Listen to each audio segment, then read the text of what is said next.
Hello, my lore lovers. It's Lindsay, aka November Pixie. Thanks for joining me today to be an episode of Heated Debates because I want to talk about WandaVision, the new show from Marvel that's on Disney Plus. I'm a little tardy making this video because I actually wanted to wait until all 9 episodes were available and just binge the whole show, which was pretty easy considering each of the episodes was only 21 minutes. Love that. I absolutely love that because, you know, Marvel is known to just drag things out. Anyway, now I do want to talk about WandaVision because I'm on the fence about how I feel about it. Look, I'm an unapologetic DC lover. As far as characters go, we're not going to talk about the movies that DC's made in the past couple of years. You know, I was like, well, you know, I'll just watch it because I've heard a ton of good things about it. First 7 episodes, I was like, oh my god, this is amazing. I absolutely love. And then the final 2 episodes, I was like, Scarlet Witch and Vision, never really cared about them. So there were some great points that I do want to point out. First of all, Elizabeth Olsen and Paul Bettany, they did spectacular. Their performances were off the charts. They were so good. I love their chemistry together.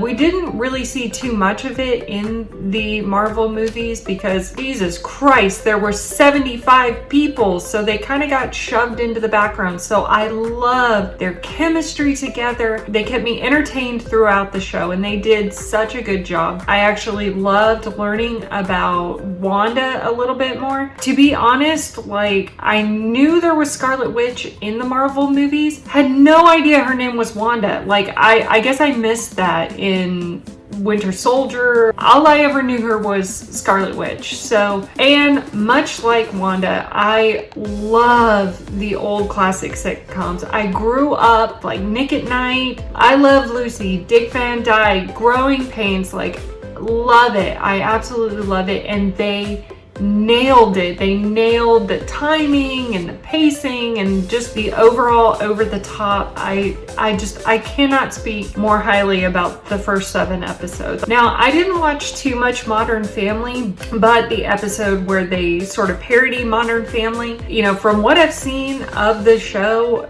again, they nailed it. And I loved that in the first, like, maybe 4 or 5 episodes, they did so great with the intrigue because it was like Wanda and Vision in the very first episode were kind of confused and they were out of place. So it was so intriguing. You're thinking, are they being held here against their will? Like, what is happening? Especially like when they're sitting around the dinner table with the hearts, they're asking them all these questions. Like, where'd they come from? How long have they been together? All that. And Wanda's just kind of looking at him like, what is happening? I loved it. And I loved like the little helicopter and the radio. And it was just great. I also love the pacing because, like I said, it's not like Marvel doesn't draw shit out. 3 hours is way too long for a Marvel movie. IMHO. But again, I'm an unapologetic DC lover. So moving on, but I loved the runtime. They were so easy to just stay invested.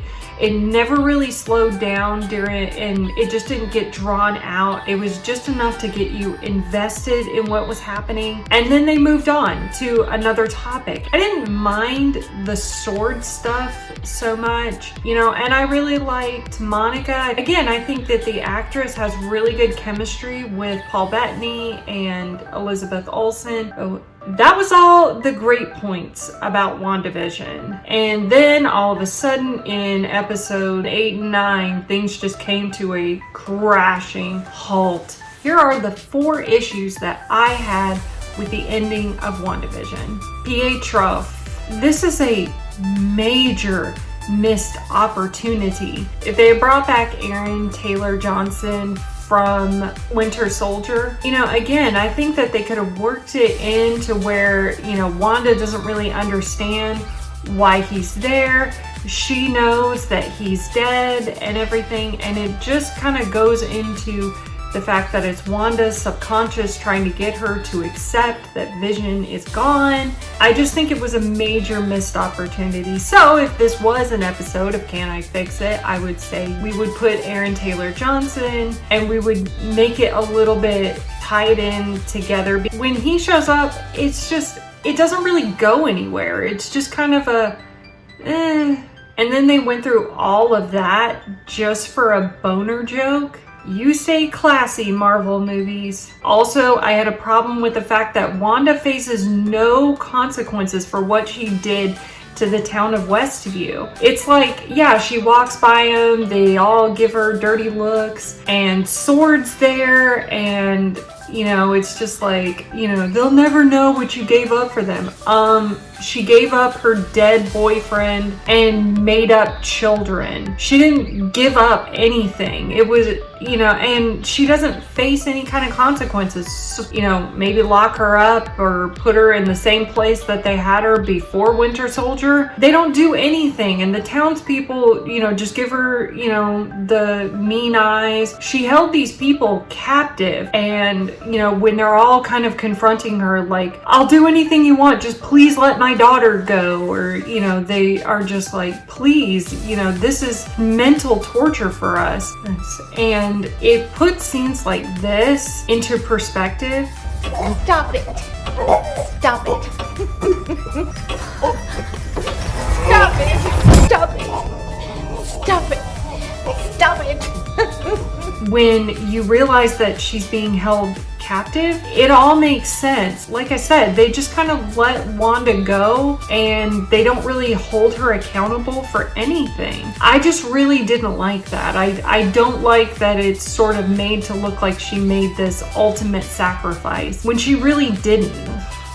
Whatever. The second biggest problem that I had with this show is that this is just Marvel doing what they do, you know, just shoving as many characters, convoluting the plot, and just mixing shit together. They just take the most random, obscure characters from the Marvel comics and think, maybe if we put it in here, we can make a show about it later. You know, the Monica thing, I would have been okay with that. I wouldn't have minded if they just put that. And then they're bringing in something else. It's just Marvel just being like, how many more random characters can we find in our comic book lore? Mold a character and maybe make a show about them in the future. Trying to just shove as many people in there just so that way they can make this cinematic universe. But the biggest problem I had is who's been messing up everything.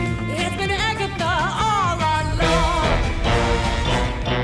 along. what the is this? First of all, I thought this whole town was Wanda's fantasy come to life. Now all of a sudden Agatha's in there just controlling shit, and it's like, oh, she was the one at the magic show that was making everything. No, we saw that Vision swallowed the piece of gum and it made him go a little loopy. Like, so Wanda was fixing all the shit. We know that that's not true. We know she wasn't controlling anything. Do you really need to bring Agatha into this? We had Sword and we had Wanda and Sword kind of going up against each other and Sword's trying to stop her and everything. Did we really need to convolute the plot with Agatha? First of all, her backstory, oh my god, it was so boring. Oh my god, she's a witch and she steals people's powers. Why wasn't she stealing Wanda's power the whole time? I don't understand it. I don't get it. Look, I like Catherine Hahn. She's really funny, and I liked the Agnes character, and I liked the fact that, you know, in every sitcom there's always just the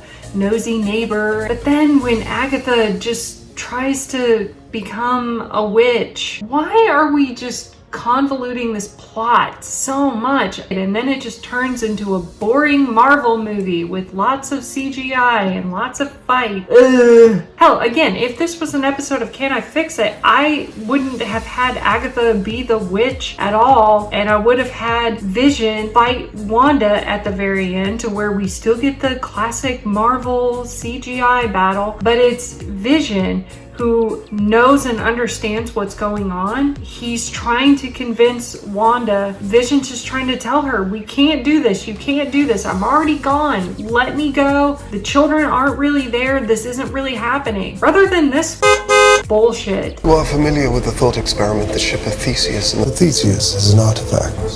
Is it still the ship of Theseus? Reassembled, free of the rot. Is that the ship of Theseus? You know, I think the ending with, again, Elizabeth Olsen and Paul Bettany, their ending was beautiful. Their goodbye was just so beautiful and touching. And I think they could have had that after they sort of had this showdown, a Vision convincing Wanda what she was doing was not right. I think that that would have been a much better ending. Leaving Agatha out of it was just a way for Marvel to sort of get their rocks off, I guess. Best things about expanding the MCU to Disney Plus is that our team at Marvel Studios is finally able to do some of the things we've always wanted to do, but didn't quite have the right outlet for. Those were my problems with WandaVision. I don't want to say I hated the whole thing. Like I said, I would go back and watch all the way episodes 1 through 7, but then the last 2 episodes, I would have just... Anyway, that's my take on WandaVision. You can let me know what you think in the comment section below. I'd really like to have a discussion about this. Maybe we can make this a heated debate. Maybe you can tell me why I'm wrong for not liking, WandaVision for the 4 reasons that I gave. Let me know in the comment section below. If you do like this video, be sure to give it a big thumbs up. That does help out a lot. If you do like this video, you can go to my channel and check out some of my other episodes, such as Can I Fix It?, Victim of Franchise, Heated Debates, and Top 5 Countdowns. And if you do like what I do on this channel, sprinkle a little pixie dust over that subscribe button and be sure to ring the bell for all notifications. Until next time, wishing you peace, love, and pixie dust. Bye now.